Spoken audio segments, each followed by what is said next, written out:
What's going on, everyone? Let's talk about the 2020 bubble team compared to this upcoming season's Lakers team. Now, there's a lot of concerns and a lot of questions about this Lakers team.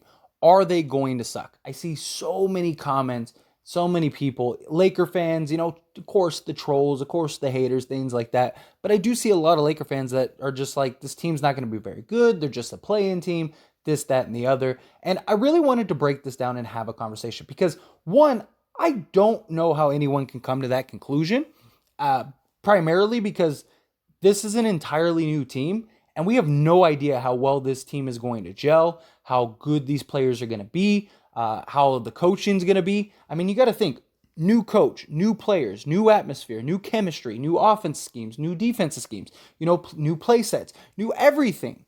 This is an entirely new experiment in many ways. This team could be terrible. This team could be really good. And at the end of the day, you have LeBron James and Anthony Davis, two of the top players in this league, especially when they're playing at an MVP level. I think, of course, no matter what, this team, regardless of who's on it, even if Kyrie Irving would have been on it, I think regardless, we go as far as those two carry us, especially Anthony Davis. If we have a dominant Anthony Davis, he is the ultimate mismatch. I mean, bubble Anthony Davis was top 3 to 5 player in the league. The dude was a monster. If we get that Anthony Davis, we'll be in a good position. I'll take my chances against any team in the Western Conference. No team in the Western Conference are complete world beaters. Like, nobody is the Warriors with Kevin Durant.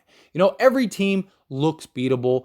Nobody in the West has an answer for Anthony Davis. Anthony Davis is going to be an ultimate mismatch against all those teams. Nobody has an answer for LeBron James. And LeBron James and Anthony Davis are still arguably the two best duo, like tandem, complementary fit type players in the league. So I don't know how anyone can just rule them out. I think a lot of it is just people see the guys on the roster and they're not very familiar with them. So they just assume, okay, this team's going to be bad. There's no big names. There's no names that people are hugely familiar with that they just think like, oh, this team's can't be that good. How good can this team be? Well, let's compare them to the 2020 team because that team won a championship. That team was the best team in the league, even before the little break and hiatus. And however you feel about the bubble championship, it's nonetheless, Lakers still won the championship. And they had LeBron James and Anthony Davis. Now, that team was considered a contender by many because it had LeBron James and Anthony Davis. I mean, a lot of the guys on the team, nobody really looked at as incredible. Like Alex Caruso, nobody was talking about Alex Caruso. He kind of came into his own. Rondo, people were like, Rondo's washed up. He's old. He's not doing what he used to do. THT, he wasn't anything. Avery Bradley was jumping around from teams.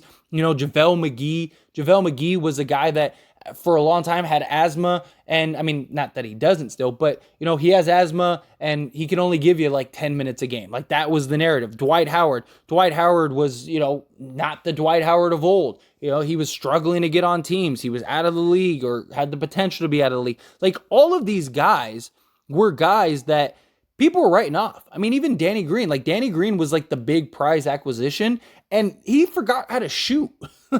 The guy was terrible. I mean, he had some big moments, some big stretches.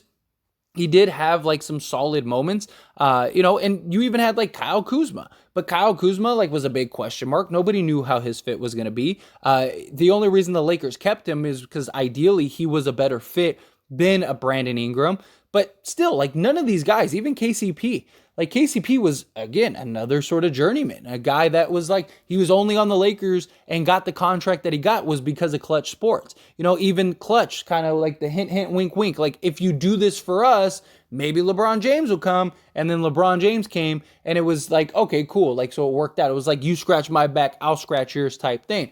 But when you look at the team that won the bubble championship, you look at Dwight Howard, you look at JaVale McGee, right next to Anthony Davis, even though Anthony Davis played center during that run, but you had LeBron as your point guard, and then you had Avery Bradley, who was your best wing defender. You had Danny Green, who was your 3-and-D guy, and then, again, you had the rotations of the bigs, which were the high energy, night in and night out bigs that were pumping out.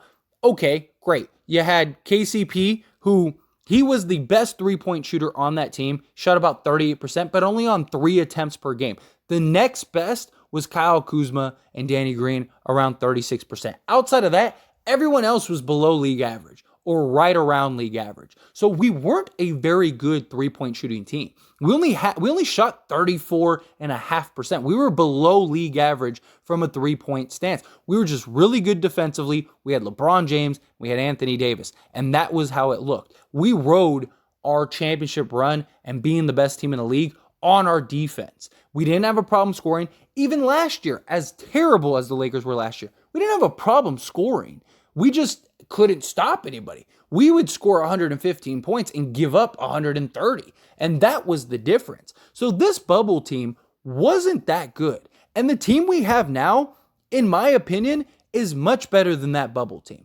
And here's why. Let's break it down. So broke down the players in the bubble.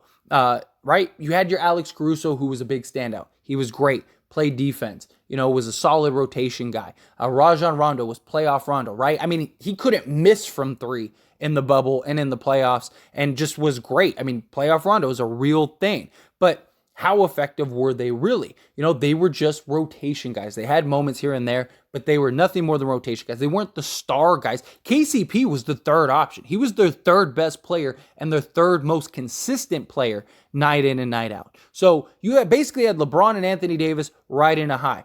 Have now. This is what the current roster looks like. Now, if a trade happens, a trade happens. If it doesn't, it doesn't. This is what the roster looks like right now. So you still have LeBron James and you still have Anthony Davis. You have your Alex Caruso and Austin Reeves, right? Very similar players. Austin Reeves is also bigger, though.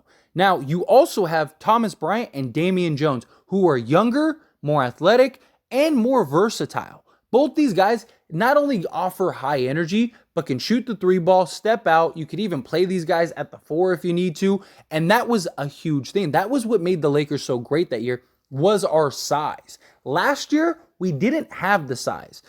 For whatever reason, Frank Vogel was completely allergic to Dwight Howard. DeAndre Jordan was completely unplayable. And when Anthony Davis went down, that was basically it. I mean, we had, Stanley Johnson, Carmelo Anthony, and LeBron James playing center. When that happens, that is a disaster. I mean, a real disaster. But again, you have better versatile bigs than you did for the 2020 team. Again, they're not the big names that Dwight Howard are and stuff like that, but you got to take in comparison of where was Dwight in his career as opposed to these guys. I mean, Thomas Bryant has monstrous games and is a solid player. Damian Jones was fantastic for the Kings last year. High energy player, block shots, grab rebounds, knock down the shot, knock down the three ball. Like JaVale McGee and Dwight Howard weren't knocking down threes. I mean, Dwight made like one or two that year, but it was just for fun and it was in like blowout games. Like these guys legitimately can step out, knock down threes. Also, Anthony Davis, last time he worked with the lethal shooter was the bubble year. You know what he was working with this year? The lethal shooter, and he was around like 34, 35%. So if Anthony Davis can get back to that MVP level, LeBron James can still be LeBron James. This team is great. You have your Alex Caruso, like I said, and Austin Reeves. You have your two bigs that are much more versatile this season than you did with the bubble. But let's continue. Let's go on. So what else do we have that would be comparable to that team? Well, Kendrick Nunn is better than all of the other guys that are on that team. 38% from three. He would have been the best three-point shooter on that bubble team. Not to mention, he was the starting point guard for the Miami Heat team that we played in the NBA Finals that year. A guy that can play defense, handle the ball, play off the ball, everything. We didn't have a guy like Kendrick Nunn on that team. Rondo was probably the closest thing we had in the playoffs to what Kendrick Nunn could provide. Because Rondo was that other guy that could play, that could handle the ball, that was trusted, that could run the offense, stuff like that. And he shot an insane percentage from three in the playoffs and in the bubble. But Kendrick Nunn is at least more reliable. Big question with him is, of course, health. But we're just talking about assuming all players are healthy, just like the bubble year. Everybody's healthy. How is this comparable? We had nobody like Kendrick Nunn. You have a Patrick Beverley who, again, 38% three-point shooter. He's basically your Danny Green, right? He's not as big, but he plays bigger, and his win percentage and his impact is much greater than Danny Green's ever was. Go look up Patrick Beverley's win percentage. And he's that savvy vet that knows how to get there, that knows how to win, that has the experience, all of that stuff. That was what made Danny Green so great. That's why everybody was so excited when the Lakers got Danny Green, because it was like, oh, we got a guy who's been there, that's hit the big shots, that knows what it's like to guard and play defense, to be in a finals, to be in the playoffs, stuff like that. I'm not saying Patrick Beverley's been in the finals, but I'm talking about just having a guy that is that veteran, experienced, weathered player, because you need it. As much as people love the youth, as much as people, don't want us to go old and stuff, you need veterans. Show me a team in the history of the NBA that had nothing but young players and won an NBA championship. It hasn't happened. I mean, even the Warriors, when they won the first championship, Andre Iguodala won Finals MVP. You need to have veterans that have been there because they know what it takes. They can hit the big shots. They're not afraid of the moment. They've been through the 82-game season and the grind that is the playoffs. Like, you need veterans. As much as people don't want veterans, people have a hangover from the team we had last year. You don't need to go that route where you're nothing but veterans. But that was the whole thinking. That's why the Lakers went and did that. And who knows what would have happened if they made the playoffs. The reason the Lakers went and got old last year was because they were thinking, if we get to the playoffs, we got a bunch of guys that have a ton of experience in the playoffs and the finals, all of those things. If we get there, we could win. We could potentially win a championship. I don't think they would have, but if they get to the playoffs, the thinking is there. The thinking is correct. But let's continue. Again, Patrick Beverley is our Danny Green. We have our Alex Caruso. We have our two bigs, more versatile. All of these guys are upgrades. We had nobody that was Kendrick Nunn. We did not have a Kendrick Nunn. Who knows what winning Gabriel will be like? A 6'9" versatile forward.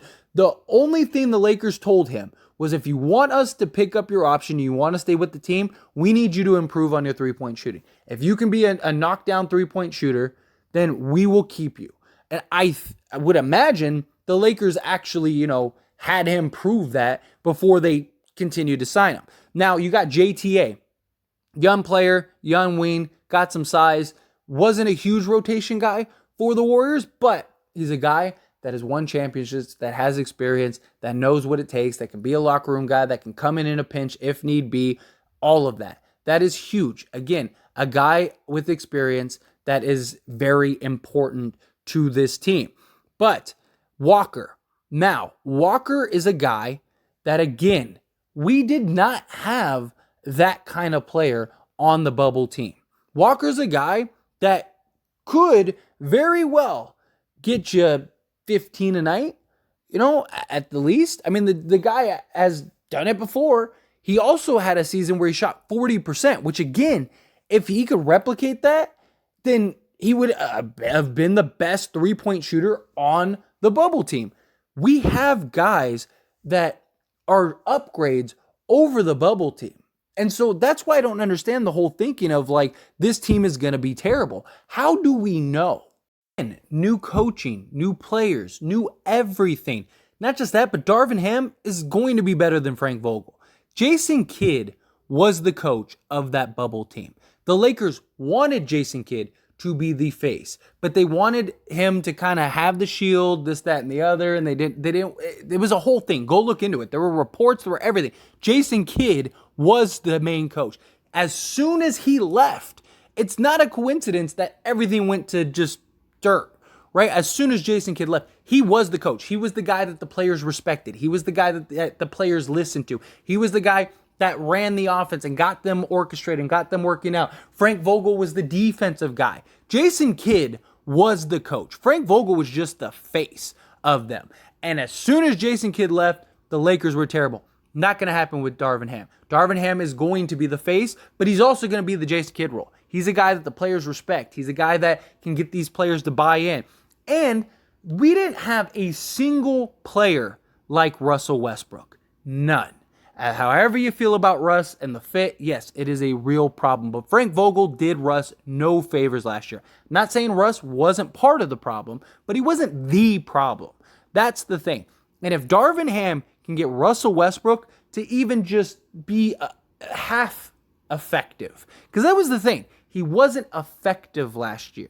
He averaged 18, 7, and 7, and he was the only player that played every game. The only games he didn't play were the games that the Lakers made him sit. But if Darvin Ham can just get Russ to buy in, which Russ seems to be. I mean, he's been at every presser. He's been attached to Darvin Ham at the hip. All of those things. Those are huge. But if he can get him to buy in and be effective, just be effective. That is it. The whole reason you got Russell Westbrook was to alleviate LeBron. So when LeBron wasn't in the game or he didn't play, you had a point guard that could take over games, that could be effective. And we saw he could still be that guy. The one game he didn't have Anthony Davis and LeBron James, he put up 13, 14, and 15. I'm not saying he has to do that or he will do that, but I'm saying if he could just give us 15, 5, and 5, night in and night out, that bubble team didn't have anybody that good. Nobody that close. Russ is still Russell Westbrook. He is still a solid guy. And I know a lot of people like to make the jokes and talk smack about him and say he's terrible and this, that, and the other. He's not. His contract makes him, but he's not. He was very good, and people have recency bias. People forget how good he was with the Wizards. The dude was a 22-point triple-double, and him and Bradley Beal with a bunch of nobodies, essentially, took that team to the playoffs. So if he has these guys, and this team is built for Russell Westbrook. This team is nothing but young, fast, athletic guys that can shoot the ball. Not crazy, but they're all around league average or better. So it's a great situation for Russ. Russ is going to be in an effective position. Darvin Ham's going to run the 4-out, 1-in offense. Russ is going to be able to get ahead of steam and go downhill, or he's going to be in the dunker spot, or he's going to be in that corner spot. Darvin Ham is going to put him in positions to be successful. How successful? I don't know. Will it work? I don't know. We have no idea. But I imagine Darvin Ham is going to operate him as our sort of sixth man. He'll start for his ego and stuff like that, but I imagine 5-minute mark comes out, LeBron comes out the game, and Russ, it's your show. He goes that route, and he can just get Russ to be effective. We would have a legit big three. Seriously, we would have a legit big three. We have a bunch of young guys around us that can just, that's perfect. The Lakers were number 1 in the league in fast breaks last year and pace. That's not a coincidence because you had Russell Westbrook. This team, the difference is that team was old. This team is young, athletic, and hungry. Like, I don't understand how anybody can say this team is not going to work. Look at the roster we have now. Listen to what I said as far as like comparability, and look at the bubble roster. We have a Danny Green. We have an Alex Caruso. We have an Avery Bradley. We have a Kyle Kuzma. We have a Rajon Rondo. We have Dwight Howard and a JaVale McGee. But they're all younger. They're all more efficient, better. We have a better bubble team. Now, chemistry and, sets and belief and, health and all of those things go into it. You're only as good as the product you can put on the floor. If LeBron James and Anthony Davis miss 40 games each, then yeah, we're probably in trouble. But we would have been with that bubble team. The difference with the bubble team and the difference now was the bubble team was healthy. We'll see what this team is. Is this team going to be able to be healthy? Because if this team can be healthy, then this team could be just as good, if not better, than the bubble team. If they can build that same chemistry, that would be great. You got to remember, this team was put together on the fly. It's not like they had several years to build chemistry. They built the chemistry then and there. And that same thing, that same fire, that same everything could happen this year. You got a lot of guys that are on contracts that want to prove something, that are going to want to have big years. They're going to want to show that they can fit in, that they can be role guys, this, that, and the other. We didn't have a Russell Westbrook, especially if he can be effective. If you can get Russ effective, Russ is better than every single player on that bubble team besides LeBron James and Anthony Davis. It's just, can Darvin Ham get him to be effective? Kendrick Nunn is better than every single one of those players on the bubble team. He is. If you think I'm wrong, go look up his stats. Go look up the type of player he is. Go look at what he's capable of and what he can do. Again, health is a concern. We have a bigger Alex Caruso and Austin Reeves. We got a Walker. Again, we didn't have a guy like that. A guy that can create his own shot, that can play defense, that can knock down shots, that can, score. He was a second, third option on the San Antonio Spurs, and now he's going to be the 8th on this Lakers team. You don't think that that's big? You don't think that that's important? Like, of course there's concerns with shooting. Absolutely. I'm not going to deny that. But we had one guy on the bubble team that shot 38%, KCP, on 3 attempts a game. We have 4, potentially more, that could shoot the same percentage. You got Patrick Beverley, you have Kendrick Nunn, LeBron James shot like 36% last year. You have Walker, who shot 40% for a season. Like, and I haven't even mentioned guys like Troy Brown and stuff like that.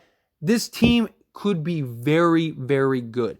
I'm not saying they will. Nobody knows. We don't know. They could all hate each other, or injuries could happen. Or maybe Darvin Ham can't get this team to buy it. Or there's a million things that could happen. But to just assume immediately that this team is going to be terrible, or that this team doesn't have a chance, or this, that, and the other, I don't see it. I don't see it. Because to me, it's people looking at a bunch of guys on the roster and they don't know the names. Or they're looking at them as like, oh, none of these guys are big stars. Who was the other big stars on the Lakers bubble team? Dwight Howard was a name, but he wasn't that big star. Rondo was a name, but he wasn't that big star. Danny Green was a name, but he wasn't a big star. Like, that's the difference. People are looking at this team and going like, I don't know any of these guys, or none of these guys are like big stars, and they're all just role guys. Like, that's what the Lakers had. They had LeBron James and Anthony Davis and a bunch of role guys, and they were very good. They're the best team in the league. So let's just be patient. I wanted to make this video because I've talked about it in live streams, I've talked about it in videos, and I've never actually broken it down this in depth. So if you followed to this point, again, as always, I pass the question on to you. I'd love to hear your thoughts and opinions, whether you agree with me, whether you disagree with me, however you feel about it. If you disagree with me, give me an explanation. Don't just say like I disagree, or don't just say no, this team sucks or whatever. Like, why? Because I gave you facts, I gave you information, I gave you logic, I gave you reason, I gave you everything. So, what is yours? If you disagree, if you think I am wrong, or you just think like, no, that's not how it's going to work out, well, explain to me. Tell me why. Because nobody knows. Nobody knows. The Lakers don't know. And look, if we have these 3 guys that you see on screen right now, our big 3, if they're healthy, LeBron and Anthony Davis are playing at an MVP level, and Russell Westbrook can be effective. Again, key word, effective. That doesn't mean that he's 30 points a game, 25 points a game, even 20 points. Even if he just gives us 10, 5, and 5, but it's effective. He cuts back on the turnovers, things like that. This team is terrifying. Terrifying. Because that means you'd always have a guy that at any point could go and get 30 points on the court at all times. Because you would have LeBron James, you'd have Russell Westbrook, you'd have Anthony Davis. You have 3 guys, any given night, 2 of the 3 could put up 30. Like, that is huge, especially if Darvin Ham can really, which this I think is a little bit of a stretch, but Darvin Ham can really get Russ to be a solid defender and buy in defensively, then this team could be really good. Because Russ has the skill set. He has the intangibles. The problem is he just doesn't buy in, and he gets lost at sometimes. If you watch him when he's playing defense, but we've seen him. He's had moments. Even last year, he had moments where he was locking people down. He can do it. He's athletic. He's quick. He has the lateral movement. He has the footwork. He has everything to be an effective defender. It's just, will he buy into that? Will Darvin Ham be able to get him to buy into that? Because if he can, that'd be great. And he has a nose for the ball. He's been one of the top leaders in steals year in and year out. I'm not saying he's the number one, but he gets steals. He averages like 2 a game. And that's because he's really good at reading passing lanes. He's really quick. He's really athletic, so he can get to a spot fast. And so he has the nose. He just needs to focus and keep it in. And that's been the problem, is his focus. Because you'll see him. He'll have moments where he's solid defensively. And then he has other moments where, his guy, he loses track of his guy. He just needs to stay in this box, stay in this bubble.